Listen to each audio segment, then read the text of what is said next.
I love his positivity. I said, what's your worst year in business? He told me his best year. He's like, I don't even want to think about the negativity. Absolutely, you know what I mean? Excuse me, guys. How you doing? Sorry, I know I've just stopped you. Are any of you business owners? Yes, we are. Yes, I am. Can we get a quick interview with you? Of course you can. Cool. I'm Daniel and I'm here with Ray, Jason, any of you business owners.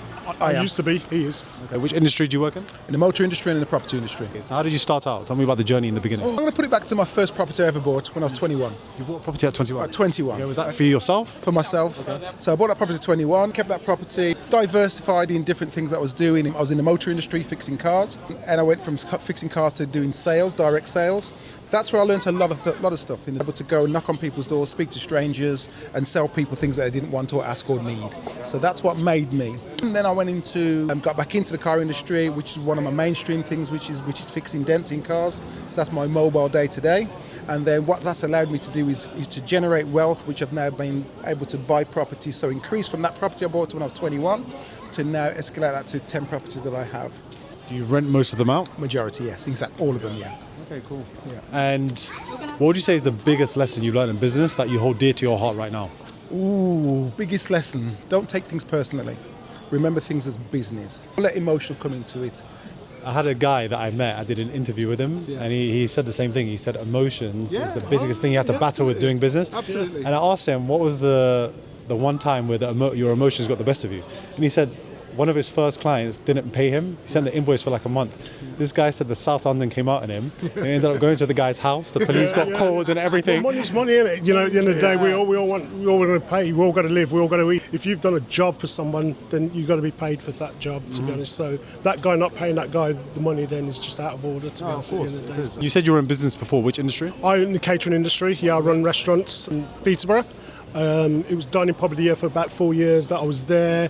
I've gained 2 rosettes for my restaurant, so my food was sort of modern European with a bit of my Caribbean heritage as well. So, What would you say has been your toughest year in business so far? Ooh, toughest year in business. Do you know what? I remember the first year in 2008 when we had the major crash. And I remember sitting down with my accountant, he says, you realise that you've had your best year in business?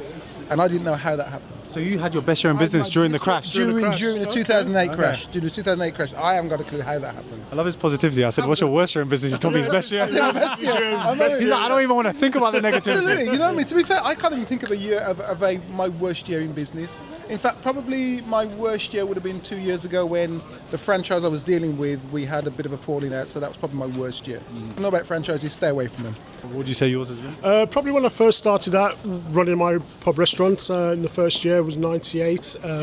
Obviously taking over from a predominantly white owner who was a white affluent area and an area called Fotheringay, where it's where Richard Mary Queen of Scots was beheaded. So it's quite a historical area. But so to a black chef to go there and take over there was quite tough, to be honest. Barrier to entry.